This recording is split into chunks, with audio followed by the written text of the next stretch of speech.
Shalom, welcome to another episode of Inspiration from Zion. I'm Jonathan Feldstein, and I have the privilege of being your host, coming to you from the Judean Mountains here in Israel. I like to refer to it as the original Bible Belt. Inspiration from Zion is a program of the Genesis 123 Foundation, whose mission is to build bridges between Jews and Christians with Israel in ways that are new, unique, and meaningful. I pray that you will find this all of those. Through this program, we're excited to connect you to people and stories in and relating to Israel to give you a window to look through, experiencing aspects of life here that you might otherwise not otherwise know about. We want this to be interactive, so please be in touch with us at inspirationfromzion@gmail.com and send along any questions and any comments about any topic anytime. Or you can reach us at genesis123.co or follow and like Inspiration from Zion on Facebook, Instagram, and Twitter. Stay tuned until the end, where, as always, we offer you an exciting opportunity, and please feel free to share this with others who will also find it of interest. Today, this week, we're marking the anniversary in 1968 of the assassination of Dr. Martin Luther King. And in preparing for this conversation, and even now as I begin to talk about it, I find myself getting very emotional, as I have in the past. I realize what an incredible legacy he had in such a short time, not even 40 years. And I liken my experience, how I'm feeling now, to when I read the end of the book of Deuteronomy and the end of Moses' life. Another great leader, great biblical leader, who lived 3 times as long and led the Jewish people from slavery to freedom, and Dr. Martin Luther King, whose life was a third as long and also was so essential, not just in leading Black Americans from slavery or at least lack of civil rights to freedom, but also as a solid voice for America in the world. And I just, there's never a time when I take pause to think about him that I don't think, what a great loss. And if he were still alive today, what a sound, solid, necessary voice he would be for us today. And to discuss him and his life and his legacy, I am really thrilled. I'm honored and blessed to have his niece, Dr. Alveda King. I've gotten to know Alveda King over the last couple of years. I admire her tremendously for so many reasons. She wrote a lovely endorsement for our book, Israel the Miracle. A few months ago, we got to spend a really lovely Shabbat dinner together when I was near her community, and she came out with her son and daughter-in-law and a couple of other important people in the community, and that was a blessing. And Alveda King is a leader in her own right. She's a political leader, religious leader, an author, public speaker, and a TV host and commentator, just to name a few. And I'm excited. When I saw her just several weeks ago, we were speaking about Dr. Martin Luther King, Dr. King, I'll refer to him, and how she was 17 when he was assassinated and remembers him very vividly. Alveda, it's a delight to have you, really is. I feel like you're filling in gaps for people like us who only know of your uncle through his legacy. And I'm grateful for you taking time to share a little bit personally about him. It is such a joy to join you and your audience. And I know we have audio and probably online video and all of that. You'll be showing some pictures and things like that as well. It is wonderful to join you and talk about my uncle, Reverend Dr. Martin Luther King Jr. And of course, he passed away on April 4th. And this is during that anniversary time when we commemorate and remember him. And it's a joy to do that with you. Right. So I'm trying to put myself in your shoes as a teenager with him as your uncle. You know, uncles, I think, have a very special relationship with their nieces and nephews. I see that through my own grandchildren and how my kids and my son-in-law's siblings interact with my grandchildren. Can you tell us just some of your own personal reflections that wouldn't be out on Wikipedia or in all of the articles and all the things that people are remembering him for this week? I can certainly do that. And actually, I was 17 the year that he was assassinated. And then the next year, I was a young woman, a teenager, and yet a young woman.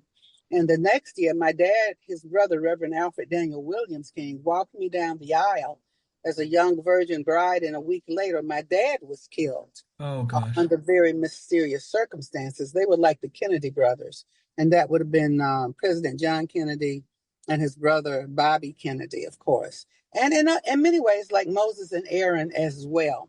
And so I remember him in context of being my dad's brother, and of course my uncle. And we called him Uncle ML. His children and my Aunt Christine King Ferris's children called my daddy Uncle AD. And Wow. my mother wrote a book, ML and AD King, Two Brothers Who Dared to Dream. And so Wow. that's the context of our legacy and the way that I remember my uncle. Of course, he was a wonderful Baptist preacher. He had a personal relationship with Jesus Christ as his Lord and Savior in his latter years. As a young man, he studied all the religions of the world, and he was very impressed by Gandhi, the philosopher, the lawyer philosophy, and with the theory or the premise of nonviolence. My uncle was inspired by that. However, people need to know that my uncle, Reverend Dr. Martin Luther King Jr., was a Christian preacher during his later years. If you can call them later, he was killed when he was 39, so he was still a young man. So that is the uncle that I know. I remember his laughter. He had a beautiful laugh, a beautiful kind of baritone voice. He and my dad both could sing very well. They liked to shoot pool. People don't know that. They enjoyed pool, and just wonderful man, and a wonderful man of God.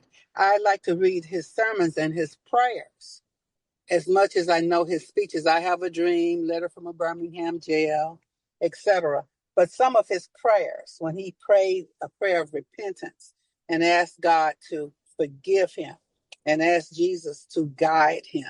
His own testimony, a knock at midnight, it was in Montgomery. I don't know if their home had been bombed or not yet.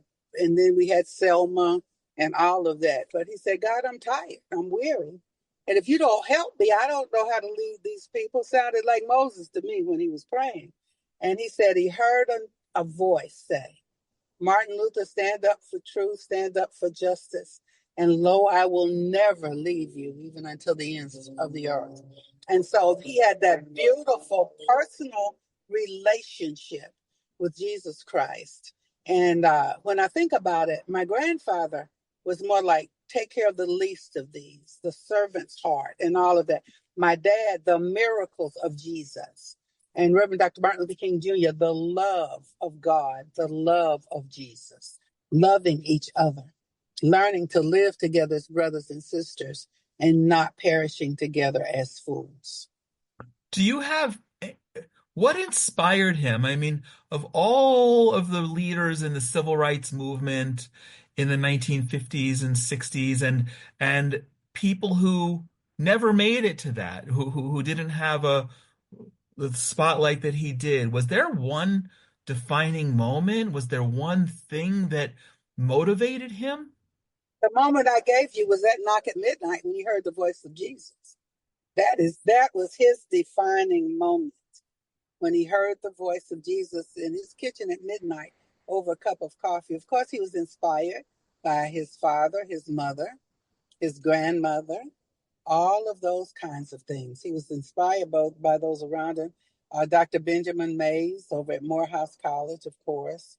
And we mentioned Gandhi and others, many. He was inspired. He was a philosopher himself, very well read, very educated. And so all of those things, of course, impacted him.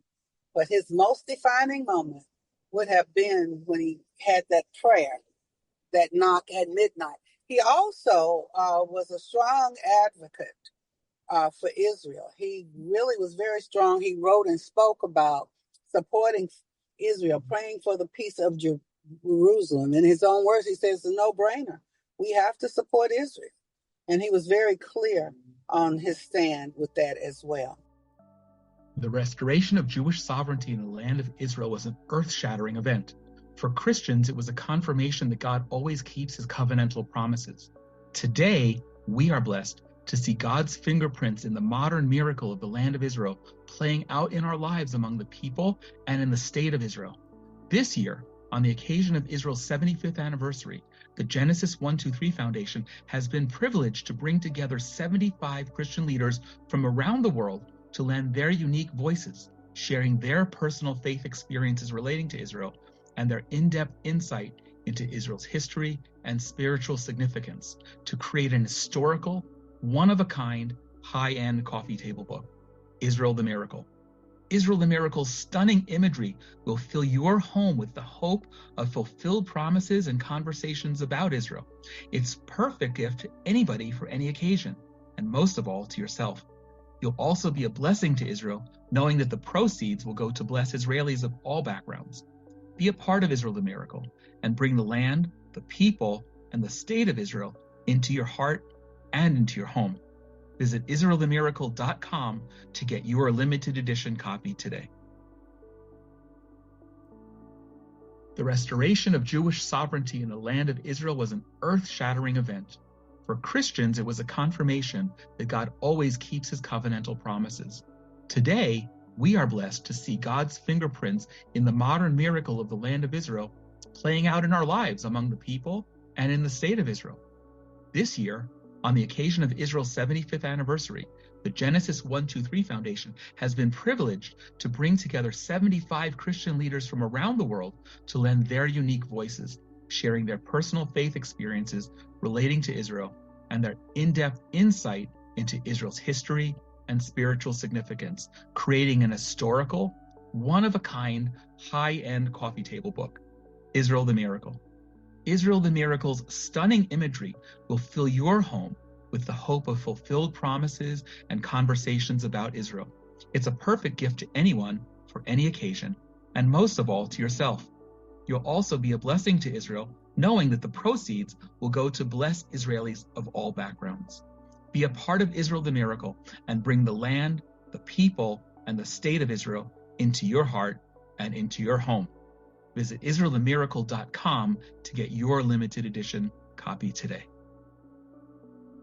My uncle, Reverend Dr. Martin Luther King Jr., supported the truth of Acts 17:26. So did my grandfather, my daddy. You hear me say it. Of one blood, God made all people to live together on the face of the earth. So my uncle was adamant about there being one blood and one human race.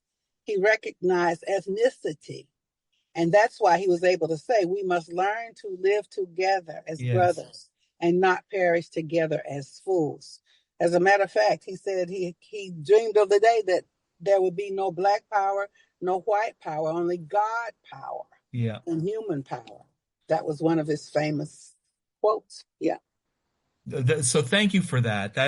It frames so much. And so, I mean, we could spend the next days rereading and listening to his speeches and his insight. I printed in front of me a few of his quotes specifically about Israel, and maybe let's jump to that right now, because he was very clear. He came and visited here once, and I understand he was planning to make a big trip. I read that he was planning to bring as many as 5,000 people. But it strikes me, I want to look and see if I have the chronology correctly, right, in reverse order. And I know in his mountaintop speech the night before he was assassinated, he says, well, it was almost prophetic. He says, I don't know what will happen now. We've got some difficult days ahead, but it really doesn't matter with me now because I've been to the mountaintop and I don't mind. Like anyone, I would like to live a long life. Longevity has its place, but I'm not concerned about that now. I would just want to do God's will. And he's allowed me to go up to the mountain. Well, I don't know what will happen now. We've got some difficult days ahead. But it really doesn't matter with me now because I've been to the mountaintop. I don't mind. Like anybody, I would like to live a long life. Longevity has its place. But I'm not concerned about that now. I just want to do God's will. And he's allowed me to go up to the mountain. And I've looked over and I've seen the promised land. I may not get there with you, but I want you to know tonight that we as a people will get to the promised land.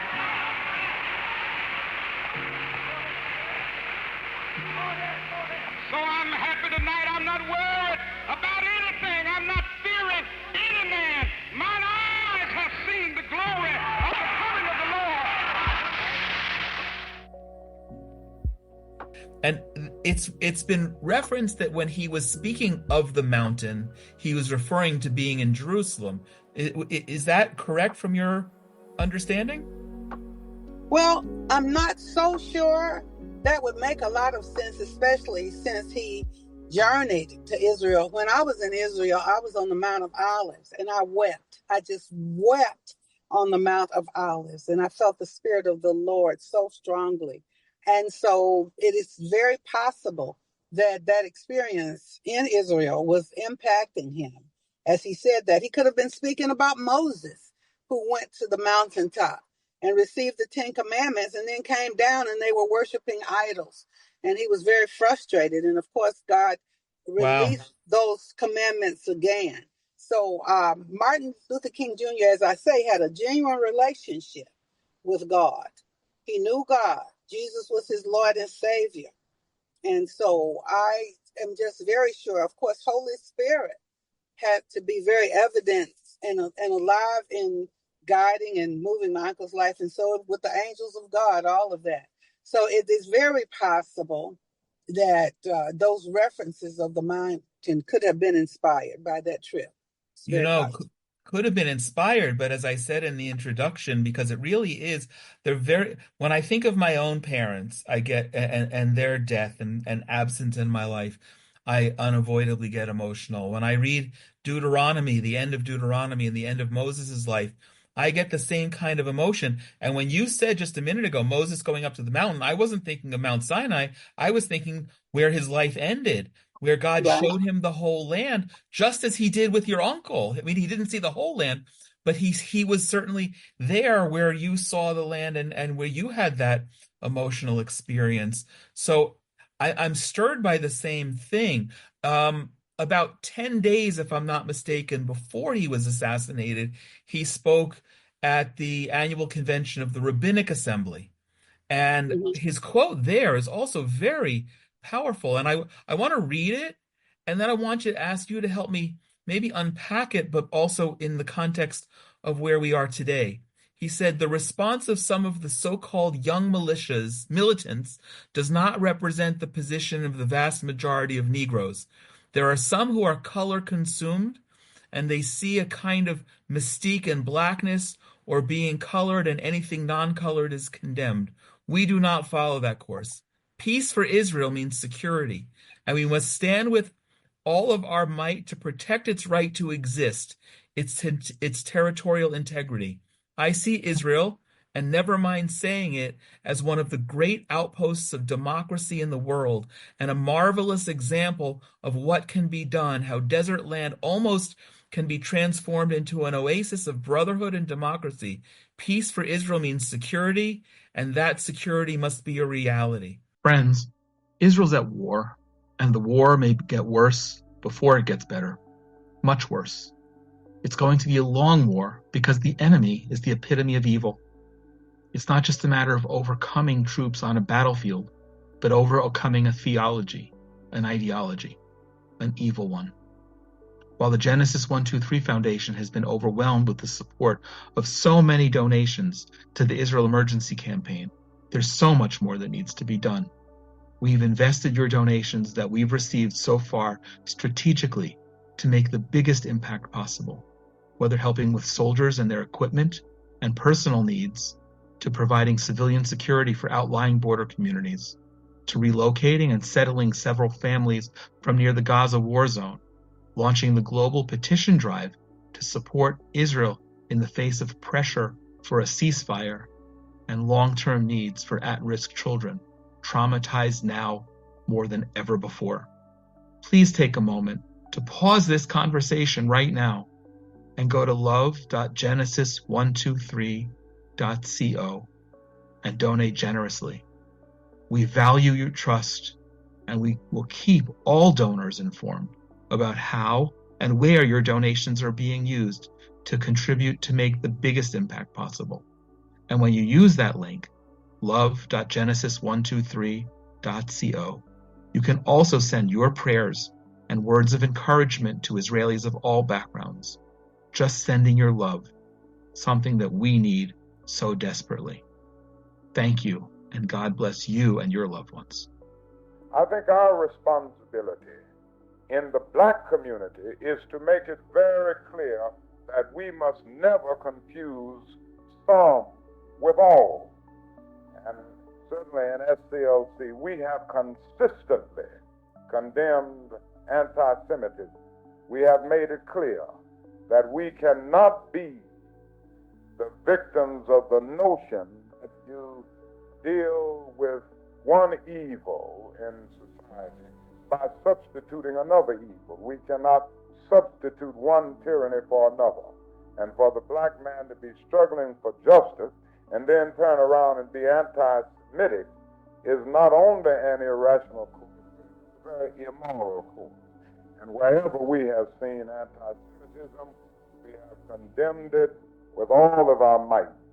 We've done it through our literature. We've done it through statements that I have personally signed.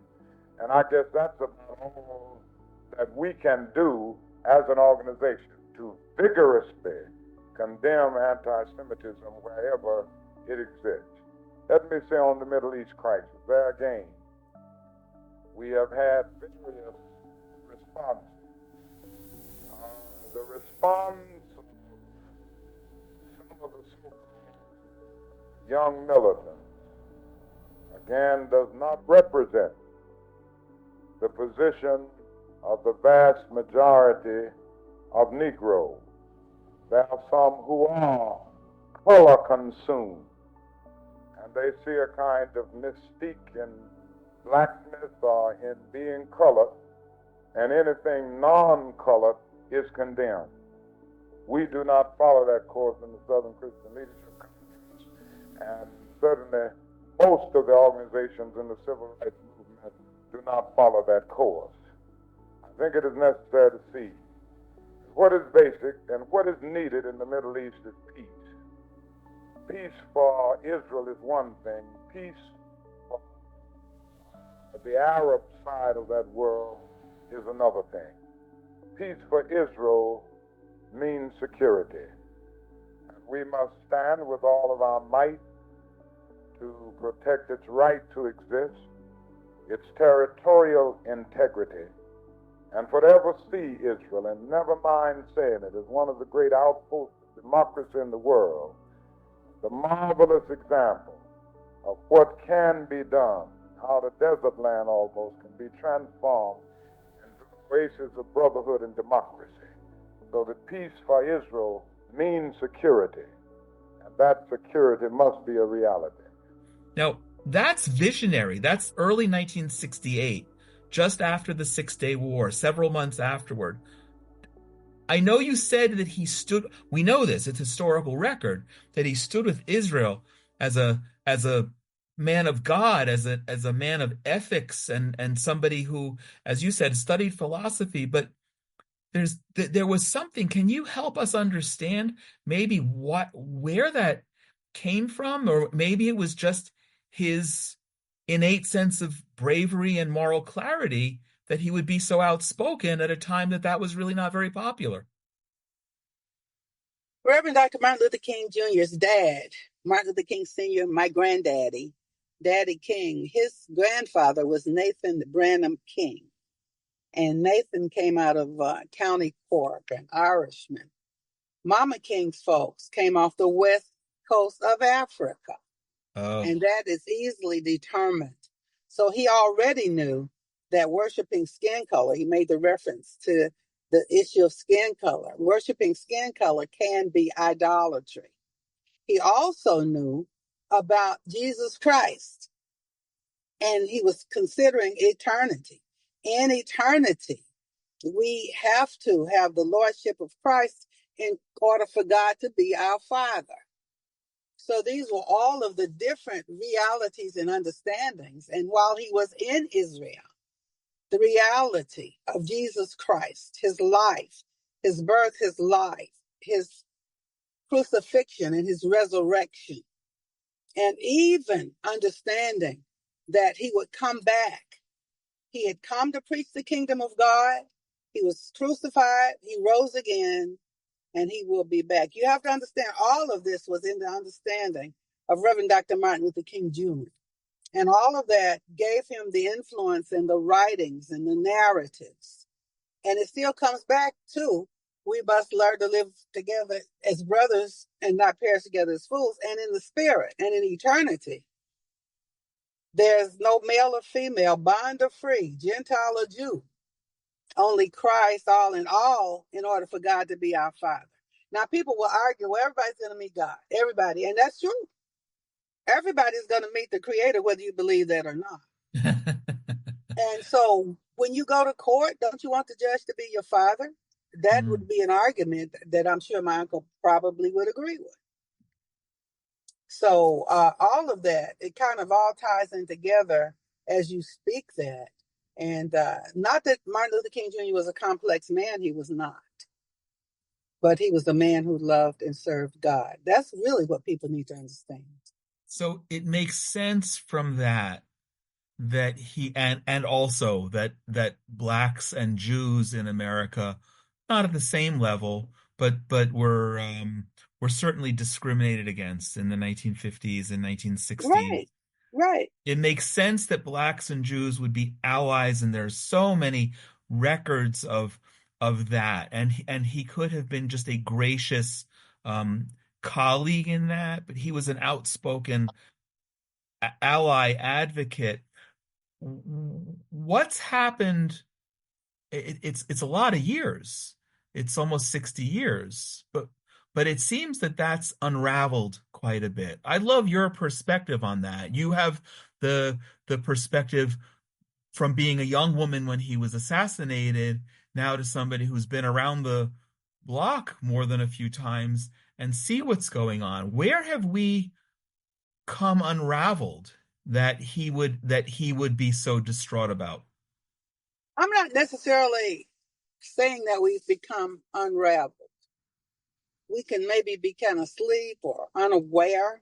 Okay. Maybe unaware more so than unraveled, because if you do not teach truth in every generation, every decade, every platform, it'll seem as though you're unraveled or you're moving backwards. I would not necessarily fully embrace that thought, because truth crushed to earth will rise again, and it always does. Now, in those generations where it's not there, and of course we're talking about my uncle, and we're talking about Israel, but look at other issues as well. There are seasons where you have more things like more abortion and more human trafficking and more transgender issues. Now, none of those are new. They've gone on since the fall of man and woman in the Garden of Eden. You can go all the way back from Genesis and move forward and find all of those issues. You can certainly go back to Abraham and Sarah and Hagar and find that particular breach when Abraham's two sons were pitted against each other by the decision of two women, unfortunately. So sometimes, but see, we can argue even with Adam and Eve, and this is not so popular, people don't like to hear it. So we would like to say, oh, if it hadn't been for Eve, Adam would not have eaten the fruit. But Adam could have said, no, honey, I don't think so. Let's not do this. Let's go talk to God. We know God. I know God. So let's go talk to God. And no, Adam didn't have to partake, You're right. And Abraham didn't have to go in in Hagar's room. But when those kinds of things have happened for various reasons, man and woman, David and Bathsheba, were both wrong. They were both wrong. So when you have all these issues, that's how man and woman, my uncle called it man's inhumanity to man. But human beings have these breaches, and you have to have that reconciliation and the healing and mending through the blood of Jesus. And so everybody doesn't agree with that. So I don't ever argue or debate over it. But my uncle, Martin Luther King Jr., was very clear about his relationship with Jesus Christ. He was very clear about that. What and the positions that are so overrepresented in liberal society. Was he outspoken on those? Wasn't as prevalent then. None of that during Martin Luther King Jr.'s lifetime. None of that during Reverend Dr. Martin Luther King Jr.'s lifetime. And when I refer to that, abortion was not legal in America, right? Except I think in New York during his lifetime. Transgender surgeries, they might have been experimentally going on in secret chambers, but not publicly. Human trafficking has always been in America and always been around the world, and sex trafficking, unfortunately. However, there are not things that he wrote or said about those issues because they were not as prevalent. The skin color wars were going on, but as we say, his answer to that would have been Acts 17:26, one blood, one human race. So those are things. Now, militarism, and Jesus said there would be wars and rumors of wars. Martin Luther King wanted peace. He wanted nonviolence and peace. And so he cared certainly, and my dad and granddaddy and he and our whole family, and that is really part of our legacy, the poor and the least of these. Jesus said they would be with us, but we must have compassion for the widows, the prisoners, the poor. And so that is something that he would have written about and spoken about more so. You know, it's interesting. I didn't save the quote, but as adamant and public as he was in terms of his unequivocal support for Israel, he also spoke about, I don't remember if the word was justice. It may very well have been for Arabs. Now, of course, in 1968, it was only brand new for people referring to our neighbors here as Palestinians. That had only been in vogue for 4 or 5 years, the last 4 or 5 years of his life, to refer to Palestinians as Palestinian Arabs as the people who were here as our neighbors. But he referred to them as more of a downtrodden group of people. That I don't want to put words in his mouth, God forbid, but it was almost as if he was saying that they were a little bit backwards in their society and therefore needed some support, and no less justice, but that wasn't in place of Israel, it was alongside of Israel. He would say injustice anywhere is a threat to justice everywhere. That's one of his most famous quotes. I would like to share my own testimony in Israel and my mother, Dr. Naomi Ruth Barber King, an experience that she had.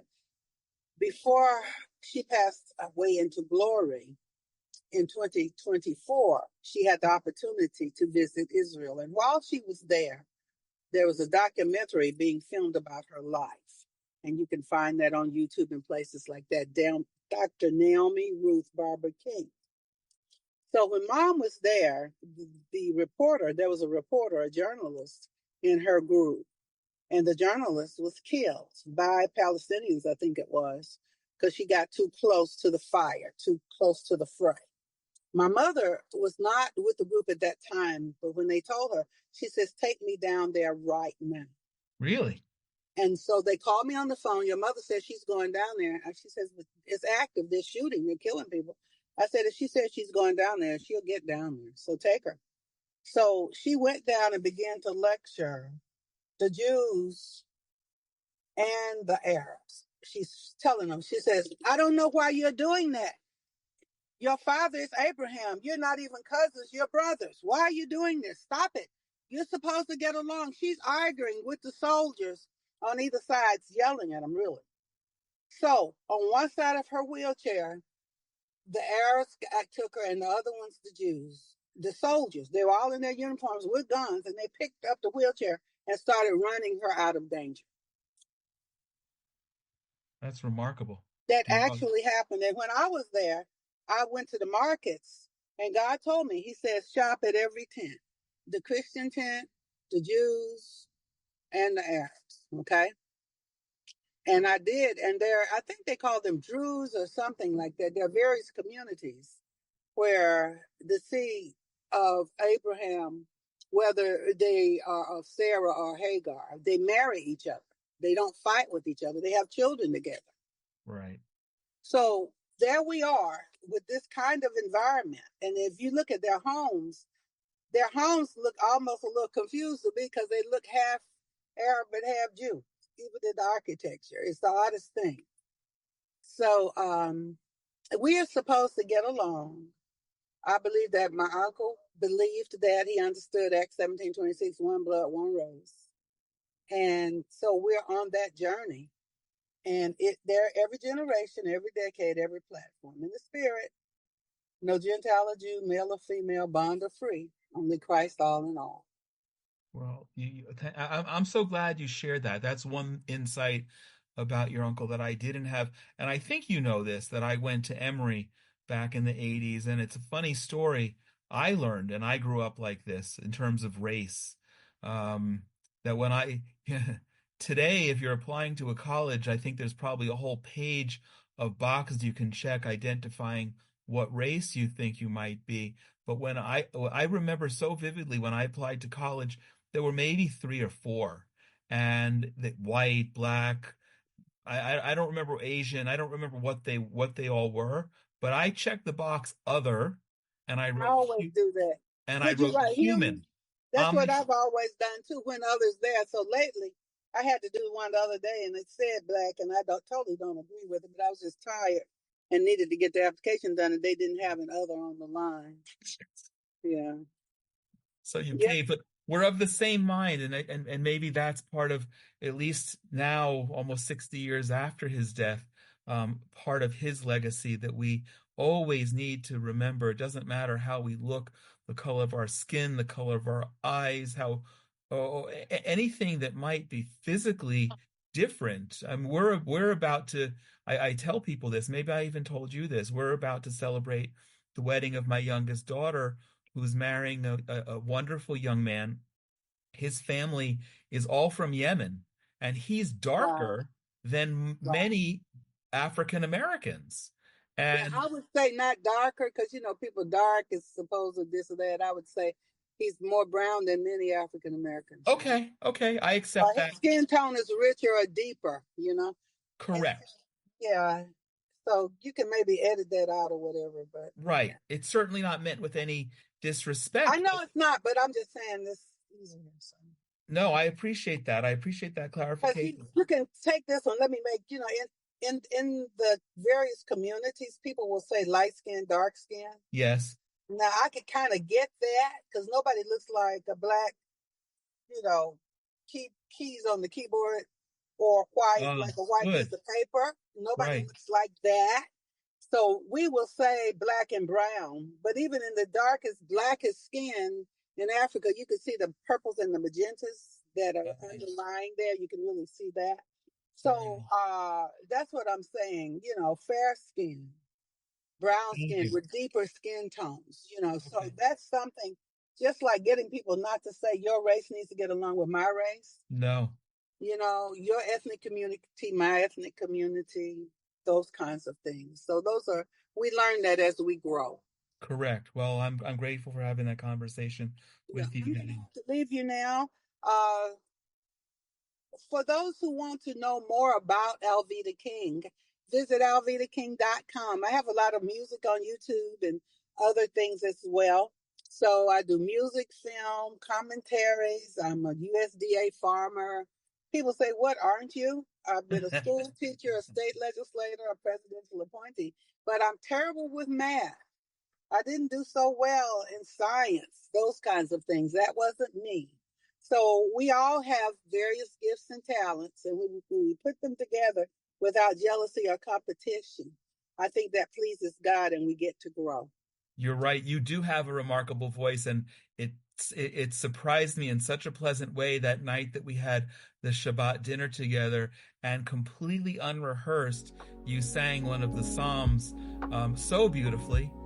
It was really remarkable. So yes, Psalms a lot. I sing those out of the Bible a lot. So. Yeah, you're remarkable. Dr. Alveda King, it's a delight. I'm so blessed that we're in touch. I know this is an ongoing, I pray that this is an ongoing relationship and that this is just one way that we get to experience this together. And thank you so much for taking time today and for sharing a bit about your uncle, Reverend Dr. Martin Luther King, and his legacy this week as we remember the anniversary of his assassination, as we always say in Judaism, and it's true. May his memory always be a blessing. Amen. Shalom. Shalom. Thank you so much. Thank you very kindly, Rabbi Miller. Some years ago, John Donne wrote in graphic terms, "No man is an island in tie of itself. Every man is a piece of the continent, a part of the main. If a clod be washed away by the sea, Europe is a less, as well as if a promontory were, as well as if a manner of thy friends or thine own self were. Any man's death diminishes me, because I am involved in mankind.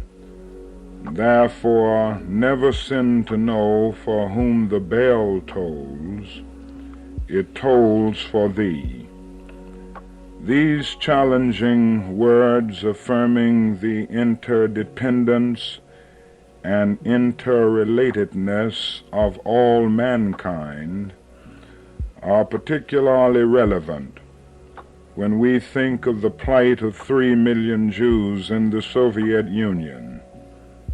No person of goodwill can stand by as a silent onlooker while there is a possibility of the complete spiritual and cultural destruction of a once flourishing Jewish community.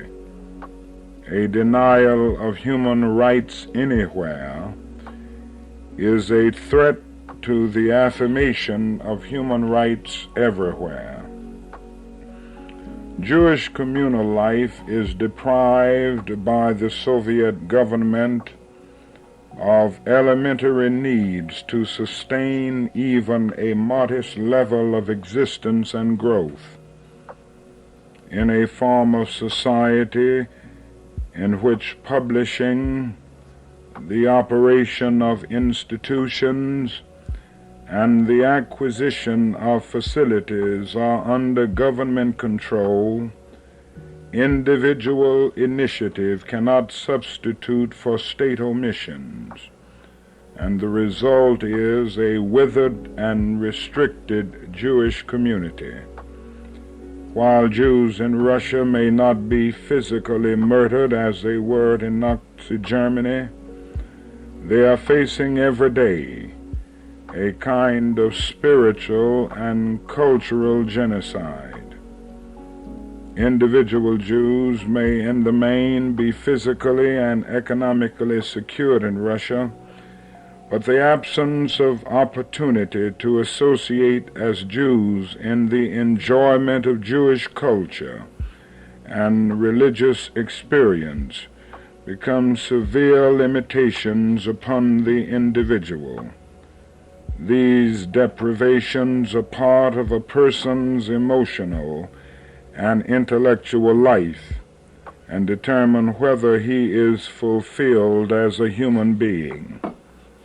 Negroes can well understand and sympathize with this problem.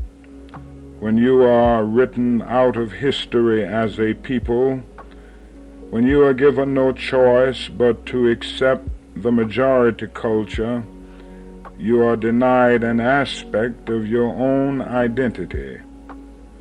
Ultimately, you suffer a corrosion of your self-understanding and self-respect.